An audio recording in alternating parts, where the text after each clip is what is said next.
네, 오늘 이제 저희가 벌써 전도서 강의 세 번째 시간입니다. 지난 수요일에는 1장 12절부터 18절까지 해서 전도자, 즉 코헬렛이 앞으로 자신이 다루게 될 그 내용들을 서론적으로 기록한 것을 살펴보았습니다. 코헬렛은 전력을 다하여 지식의 영역에 해당하는 것들을 연구하며 살폈고, 또 지혜의 영역과 더 나아가서는 영적인 영역에 해당하는 것들까지 전심을 다해서 탐구했습니다. 그래서 그 결과 해 아래 인간의 삶에 일어나는 그 모든 일들을 살펴보았지만 그 모든 것들이 다 바람을 잡으려는 것처럼 헛된 일이었다라고 고백하였습니다.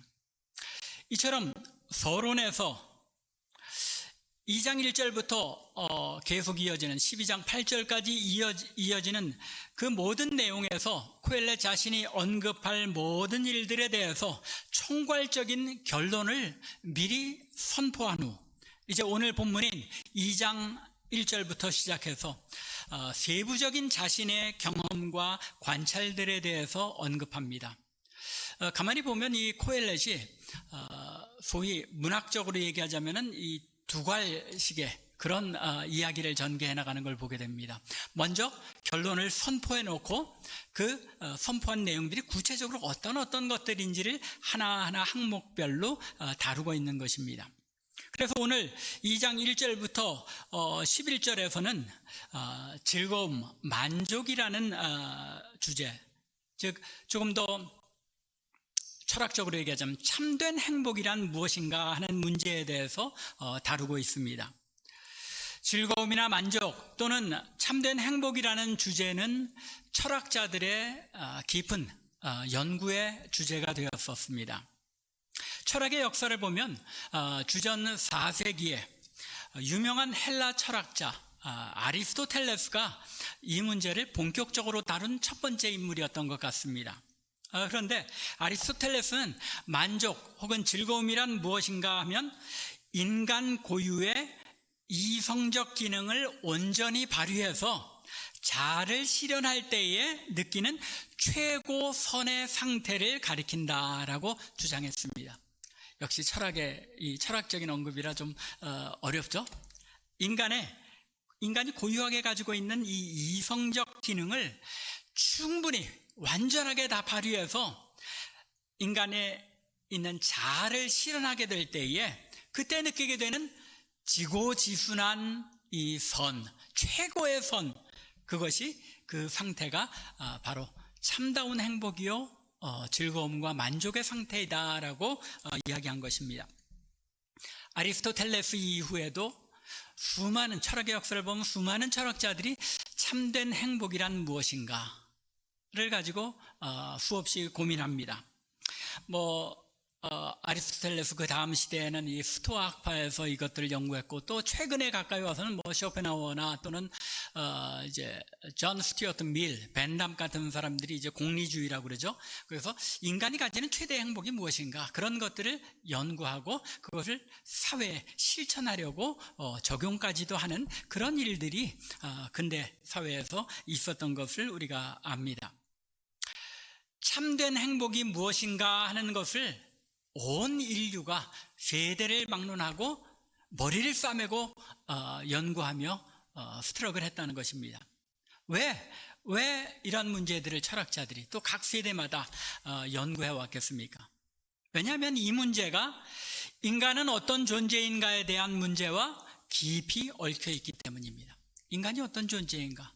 그러면 인간이 누려야 할 행복이라는 건 무엇인가? 이렇게 연결되기 때문입니다.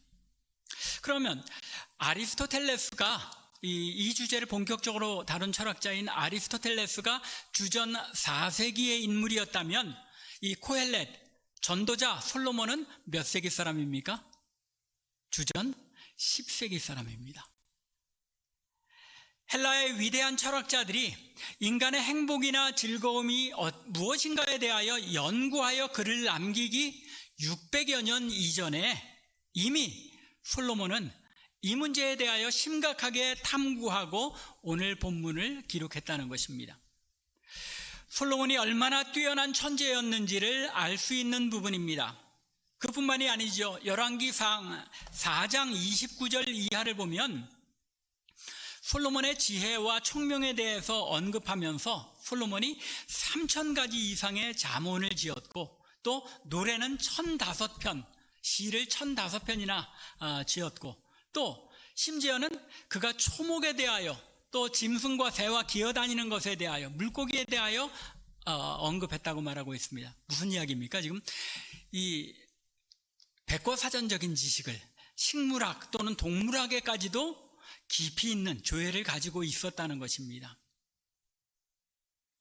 이런 천재적인 만물 박사였던 솔로몬, 즉 코헬렛이 오늘 본문을 통해 자신이 탐구했던 즐거움과 만족에 대하여 후세의 성도들에게, 후세의 하나님의 백성들에게 이야기를 들려주고 있는 것입니다. 그것이 오늘 우리가 살펴볼 2장 1절부터 11절의 내용인 것입니다. 우리가 이미 두 주에 걸쳐 살펴본 것처럼 코헬렛의 이야기 스타일은 말씀드렸죠. 먼저 서론에서 자신이 다룰 모든 이야기의 결론을 먼저 선언하고 그리고 나서 구체적인 내용을 시작하는 방식이었습니다. 자신의 이런 직설적인 스타일 그대로 코헬렛은 오늘 본문인 1절부터 11절, 2장 1절부터 11절에서도 자신이 다룰 내용에 대해서 단도직입적으로 자신이 말하고자 하는 내용을 1절과 2절에서 선언하면서 시작합니다. 자신의 마음과 대화를 나누는 방식으로 시작합니다. 그래서 즐거움과 만족이 지닌 참된 가치를 자신이 탐구해 보았노라고 선언합니다. 나는 내 마음에 이르기를 자 내가 시험 삼아 너를 즐겁게 하리니 너는 낙을 누리라 하였으나. 무슨 이야기입니까? 자신의 마음에 대해서 선언하기를 자 이제부터는 내가 즐거움과 만족, 낙을 누리는 것이 어떤 것인지를 보다 깊이 생각해 보기 위하여 도덕이나 윤리 같은 그런 제한된 것들을 다 포기해 버리고 쾌락을, 낙을 누려보겠다라고 선언했다는 것입니다. 그리고는 보라 이것도 헛되도다라고 그 결과를 미리 선언하고는 있지만 코헬렛은 자신이 탐구할 주제인 즐거움과 만족에 대하여 2절에서 조금 더 자세히 설명합니다. 내가 웃음에 관하여 말하여 이르기를 그것은 미친 것이라 하였고 희락에 대하여 이르기를 이것이 무슨 소용이 있는가 하였노라. 여기에서 즐거움과 만족이라는 것을 바꾸어서 표현하면서 무엇을 하고 이야기하고 있습니까? 웃음 또는 희락이라고 표현하고 있습니다. 그런데 여기에 웃음에 해당하는 히브리어 단어의 의미는 즐거움과 만족이 외적으로 표현된 것, 그것이 이제 웃음에 해당하는 이 단어입니다. 그리고 희락은 내적인 만족과 즐거움을 나타내는 이제 단어입니다. 이렇게 외적인 즐거움과 내적인 만족을 나타내는 두 단어들을 함께 사용함으로써 코헬렛이 지금 무엇을 표현하고 있는 겁니까? 즐거움과 만족이라는 모든 것, 즐거움과 만족에 해당하는 그 모든 것을 다 포함하여 이야기하고 있음을 말하고 있는 것입니다. 비록 그 결과는 미친 짓이었고 아무짝에도 쓸모없는 일이었다라고 결론을 내리고는 있지만 자신이 인간의 삶에 주어지는 즐거움과 만족에 대한 모든 개념들을 경험적으로 다 탐구하여 살펴보았음을 드러내고 있는 것입니다.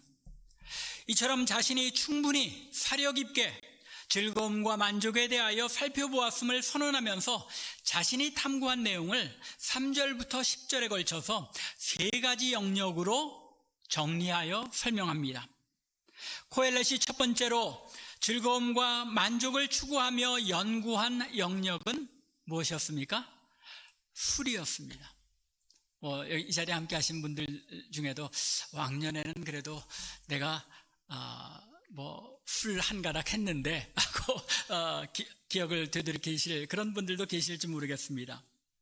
여기에서 코헬렛이 단도직입적으로 술이라는 단어로 표현하였지만 조금 더 넓은 의미로는 육체적인 쾌락을 총괄하는, 대표하는 의미로서 술이라는 표현을 사용한 것으로 보아야 합니다.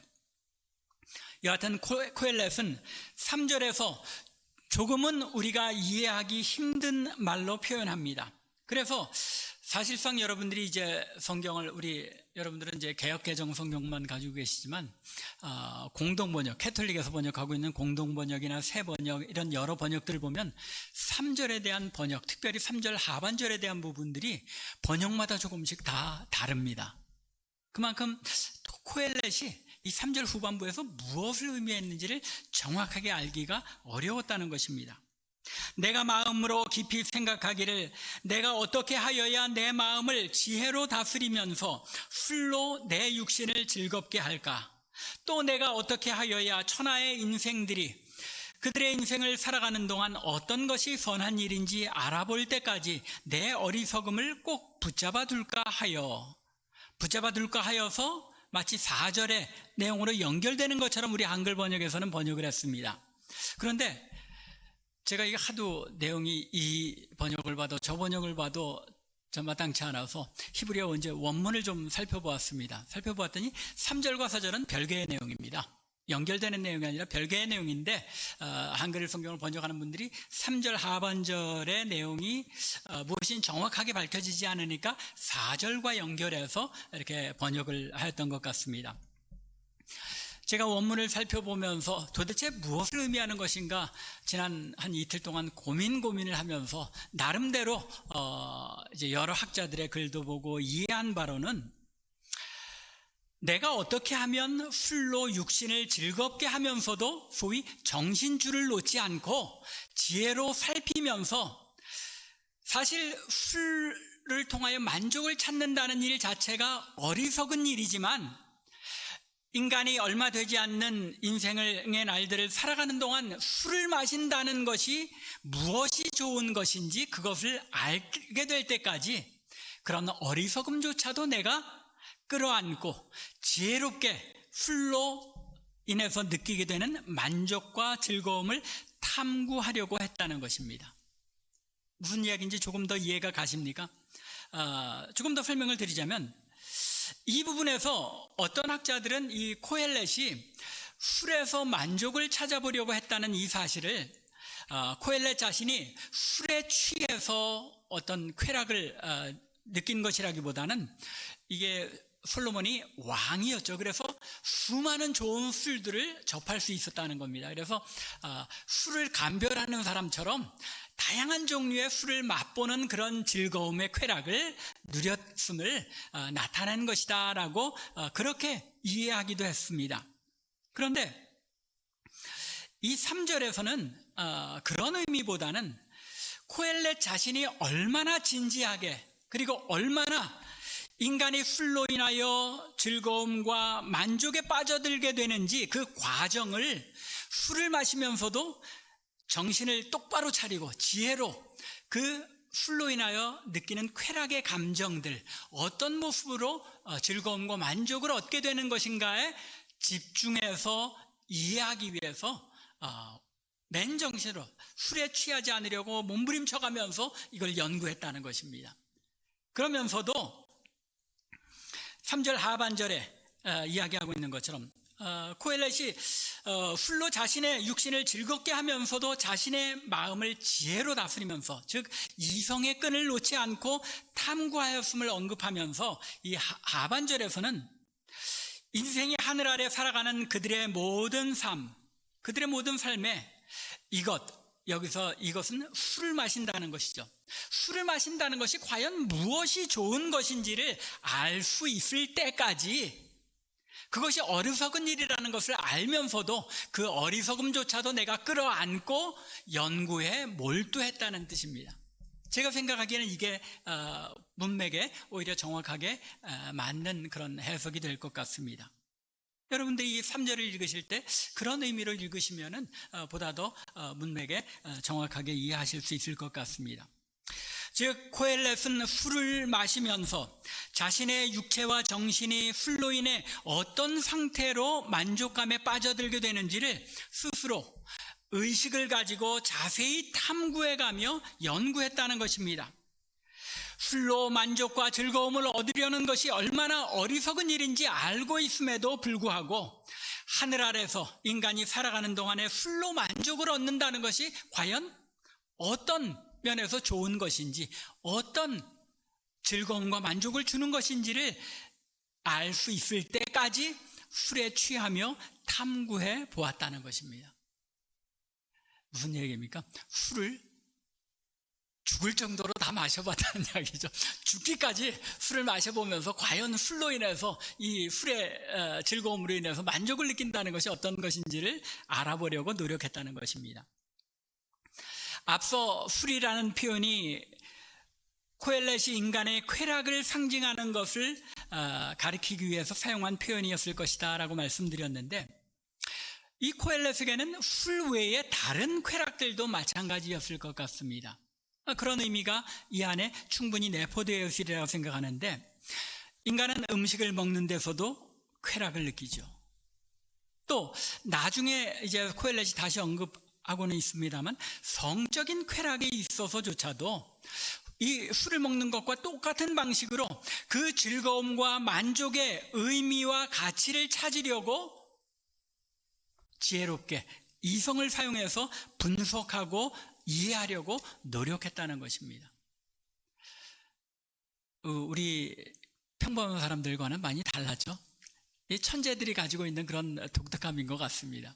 이 솔로몬이 뛰어난 천재로서 과연 자신의 삶에 우리 인간이 쾌락과 만족을 얻는다는 것이 어떤 것인가, 이성적으로 잘 살펴보고 자기의 경험을 통하여 분석해보기 위해서 최선의 노력을 했다는 것입니다.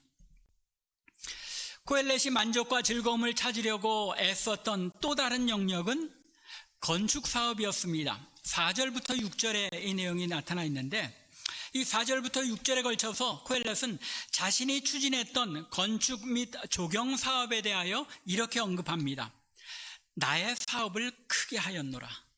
내가 나를 위하여 집들을 짓고 포도원을 일구며 여러 동산과 과원을 만들고 그 가운데에 각종 과목을 심었으며 나를 위하여 수목을 기르는 삼림에 물을 주기 위하여 못을 팠으며, 연못을 팠다는 이야기죠. 코엘렛은 자신이 사업을 크게 했다고 선언하면서 자신의 건축 및 이 조경 사업이 얼마나 광범위한 것이었는지를 언급합니다.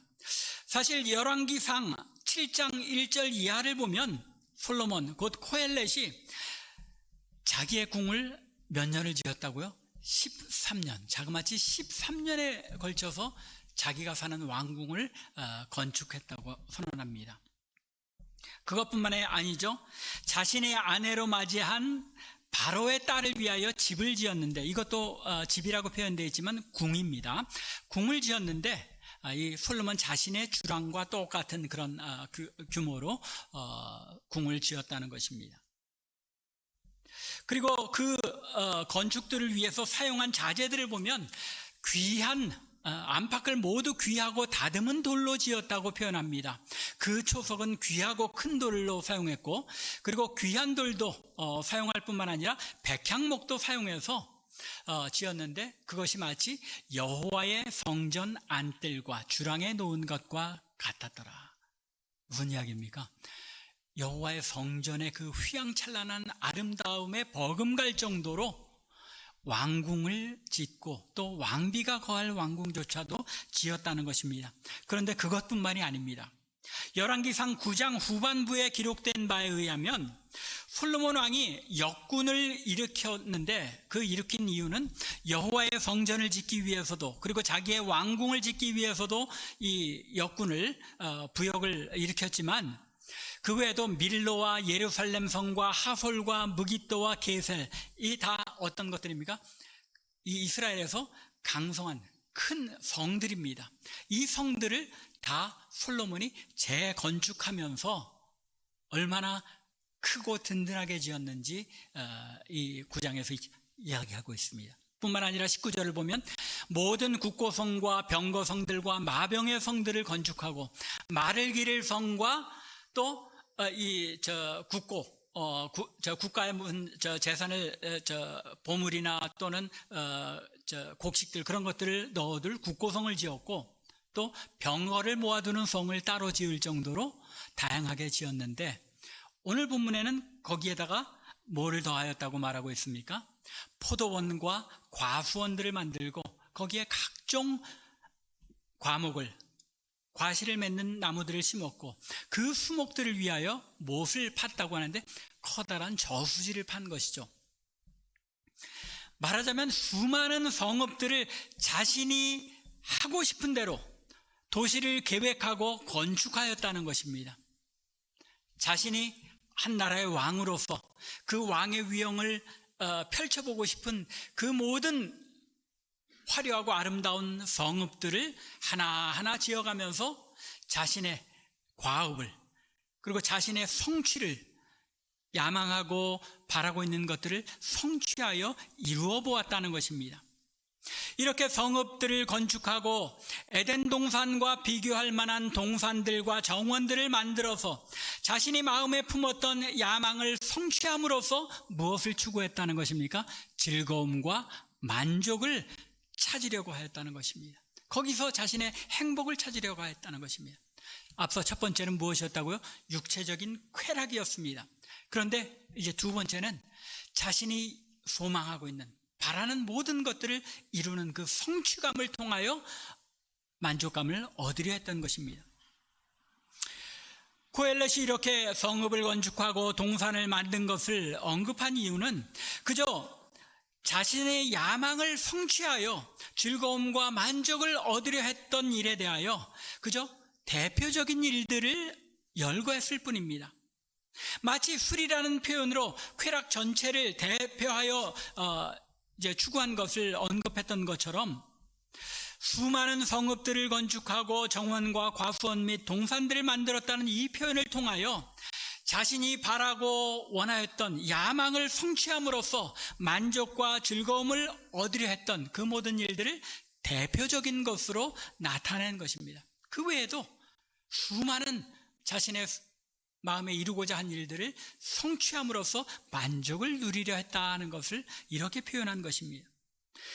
마지막으로 코엘렛이 만족과 즐거움을 얻으려 했던 세 번째 영역은 자신이 왕으로서 가지고 있는 모든 소유, 즉 부귀와 권세와 명예를 누리는 것이었습니다. 7절부터 10절에 이제 기록이 되어 있죠. 코엘렛은 자신이 이스라엘의 왕으로서 예루살렘에서 누린 그 모든 부귀와 영화를 상세하게 열거합니다. 남녀노비와 소와 양떼를 예루살렘에 살았던 그 누구보다도 더 많이 가졌었노라고 선언합니다. 또 은금과 왕들이 소유했던 귀한 보배들, 여러 지방에서 나는 그 귀한 보배들을 자신을 위하여 쌓고, 심지어는 노래하는 사람들을, 남녀들을 두었다고 이야기합니다. 왕궁 악사들을 따로 두었다는 이야기입니다. 사실 예루살렘 성전에 이미 노래하는 자들이 있었죠. 그런데 성전에서 노래하는 자들은 어떤 사람들로 구별되었습니까? 레위인, 그 중에서도 남자들만이었습니다. 그런데 여기서 솔로몬은 자신을 위하여 왕궁의 남녀 음악가들, 노래하는 남녀들을 두어서 자신이 왕으로서 누릴 수 있는 그 모든 문화적인 또는 즐거움을 다 만족할 수 있도록 누렸다는 것입니다. 그리고 그 무엇보다도 처첩을 많이 두었노라, 인생들이 기뻐하는 처첩을 많이 두었다고 말하고 있습니다. 자신보다 먼저 예루살렘에 있던 모든 사람들보다도 더 창성했고, 그랬기에 무엇이든지 원하는 것을 금하거나 막지 않고 마음껏 누렸노라라고 고백하고 있는 것입니다. 여기에서 처첩을 많이 두었던 것, 육체의 쾌락인데 왜 술과 같이 언급하지 않았는가라고 생각해 볼 수 있을 것입니다. 그런데 여기에서 처첩을 통하여 성적인 쾌락을 누린 것은 술을 통하여 또는 육체적인 쾌락을 통하여 만족을 얻으려 했던 것과는 구분한 이유가, 이것은 자신이 왕으로서 누리는 정당한 권리라고 생각하기 때문에 이 마지막 세 번째 부분이 자신이 왕으로서 명예와 권세와 부귀를 누림으로써 만족하는 것을 이야기하고 있었기 때문에 그 부분에다 이 처첩의 부분을 포함시켜서 이야기하고 있는 것입니다. 여하튼 코엘렛은 자신이 왕으로 지니고 있던 그 모든 부귀와 권세 및 명예와 영화를 누림으로써 만족과 즐거움, 참된 행복을 얻으려 했던 것을 상세하게 표현하고 있는 것입니다. 더욱이 코엘렛은 자신이 소유한 그 모든 것을 누리는 것이 자신의 모든 수고에 대한 보상이라고 생각하였습니다.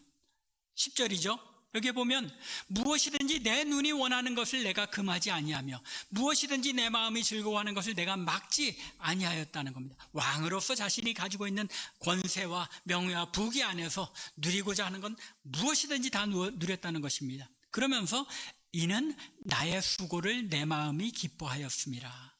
자신이 왕으로서 나라를 다스리면서 수고하고 애쓰고 또 모든 해 아래 일어나는 일들에 대하여 탐구하며 애쓰는 그 모든 수고에 대한 보상, 그 수고에 대한 기쁨으로 이 모든 것을 누렸다라는 것입니다. 이것이 나의 모든 수고로 말미암아 얻은 목, 보상이었다고 당연한 것으로 생각해야 했다는 것입니다. 그것이 이 땅, 곧 해 아래서 즐거움과 만족을 얻는 한 방법이라고 솔로몬이 생각하였던 것입니다. 하지만 그의 결론은 무엇입니까? 코엘렛 자신이 이미 1절과 2절에서 언급했던 것처럼 모든 것이 헛된 것이었다는 말입니다. 그래서 11절에서 다시 한번 해 아래에서 자신의 손으로 한 모든 일과 수고한 모든 것들이 다 헛되어 바람을 잡는 것처럼 무익한 일이었노라 라고 고백하고 있는 것입니다. 전도자 코엘렛이 이렇게 고백하고 있는 이유가 무엇입니까? 해 아래에서 행한 모든 일들, 곧 즐거움과 만족을 찾으려고 그토록 다양한 영역에서 다양한 방법으로 탐구하며 애쓴 그 모든 일들이 다 헛된 일이었다라고 고백하고 있는 이유가 무엇입니까? 그것은 이미 우리가 1장에서 살펴본 바와 같이 해 아래 이 땅에서 이루어지는 모든 일들, 곧 아담과 하와가 죄를 범한 이후에 모든 피조물이 타락되어 하나님 없이 하나님께 저주받은 이 세상에서 이루어지는 그 모든 일들은 그 안에 참된 만족과 즐거움이 있을 수 없기 때문이라는 것입니다. 이러한 사실을 분명히 강조하기 위하여 코엘렛은 자신이 만족과 즐거움을 추구하기 위하여 행했던 그 모든 일들이 자기중심적인 것이고 인간 중심적인 일들이었음을 고백합니다. 3절을 보시기 바랍니다. 술을 탐구했던 목적이 어디에 있다고 말하고 있습니까? 내 육신을 즐겁게 할까 하여, 내가 어떻게 하면 내 육신을 즐겁게 할까 하여 술을 먹고 쾌락을 추구해 보았다는 것입니다. 또 4절과 6절에서도 건축 사업을 크게 하여 즐거움과 만족을 추구했던 그 이유가 무엇이라고 말하고 있습니까? 나를 위하여, 내가 나를 위하여라고 반복하여 언급함으로써 코엘렛은 자신이 만족과 행복을 추구하며 탐구하고 경험했던 그 모든 일들이 다 누구를 위한 일이었다고요? 나 자신을 위한 일이었다. 그 결과가 헛되고 헛된 일이었음을 깨닫는 일이었다라고 고백하고 있는 것입니다. 더 나아가 7절과 8절 그리고 10절에서도 반복하여 나를 위하여 또는 내 눈이 원하는 것, 내 마음이 즐거워하는 것을 내가 막지 않았다라고 고백합니다. 철저하게 이 즐거움과 만족을 어디서 얻으려고 한 것입니까? 자기 자신을 위하여, 자기 자신으로 하여금 그 즐거움과 쾌락을 얻고 그것이 무엇인지를 알고자 하였다는 것입니다. 자기중심적으로, 인본주의적으로 즐거움과 만족, 즉 행복과 기쁨을 누리기를 추구했고, 이를 통하여 즐거움 그리고 만족이라는 것이 무엇인지를 알기를 원하였지만 그것을 얻을 수 없었다는 것입니다. 왜요? 하나님이 빠진 인생에는 즐거움과 행복이 있을 수 없기 때문이라는 것입니다. 인간은 하나님과의 관계 안에서만 만족과 즐거움을 누릴 수 있도록 창조되었기 때문에 하나님과의 관계를 떠나서는 그 어떤 것으로도 만족과 즐거움, 곧 참된 행복을 찾을 수도 누릴 수도 없다는 것입니다. 그래서 여러분도 잘 알고 계신 이 파스칼은 자신의 책 팡세에서 뭐라고 이야기합니까? 모든 사람의 마음에는 하나님이 만드신 하나의 공간, 즉 공백이 있다. 이것은 그 어떠한 피조물로도 채울 수 없고 오직 예수 그리스도를 통하여 하나님만이 채우실 수 있는 공백이다 라고 주장하는 것입니다. 이 공백이, 모든 인간에게 존재하는 이 공백이 하나님으로 말미암아 채워질 때에 우리는 비로소 참된 즐거움과 만족, 즉 참된 행복의 의미를 깨닫고 누릴 수 있게 되는 것입니다. 그래서 예수님께서도 요한복음 15장 11절에서 내가 이것을 너희에게 이름은 내 기쁨이 너희 안에 있어 너희 기쁨을 충만하게 하려 함이라 라고 말씀하신 것입니다. 내 기쁨이 너희 안에 있어 너희 기쁨을 충만하게 하려 함이라. 예수님께서 우리 안에 계실 때에만 그 주님의 기쁨이 우리의 기쁨이 되고 우리가 그 기쁨 안에서 충만하게 누릴 수 있다는 것입니다. 성도 여러분, 여러분은 어디에서 여러분의 즐거움과 만족, 즉 참된 행복을 찾으셨습니까? 여전히 나의 쾌락을 통하여 쾌락에서 만족을 찾고 계십니까? 아니면 여전히 내가 쫓는 야망의 성취에서 만족을 찾고 있습니까? 그것도 아니면 내가 이루어 놓은 재산과 명예와 잊혀져가는 이 땅의 영광에서 즐거움과 만족을 찾고 계십니까? 예수 그리스도 안에서 하나님과의 관계가 올바른 관계로 돌아갈 때에만 우리 안에 참된 즐거움과 만족을 누릴 수 있는 줄로 믿으시기 바랍니다. 간절히 원하기는 하나님이 없이 이 땅 해 아래서의 삶에서 만족을 찾으려 하기보다는 여호와 하나님을 영광 돌리며 그분만으로 즐거워하고 기뻐하는 가운데 하나님의 백성이 누릴 수 있는 참된 즐거움과 만족, 참된 행복을 누리는 우리 참빛교회 성도님들 되시기를 주님의 이름으로 간절히 축원합니다.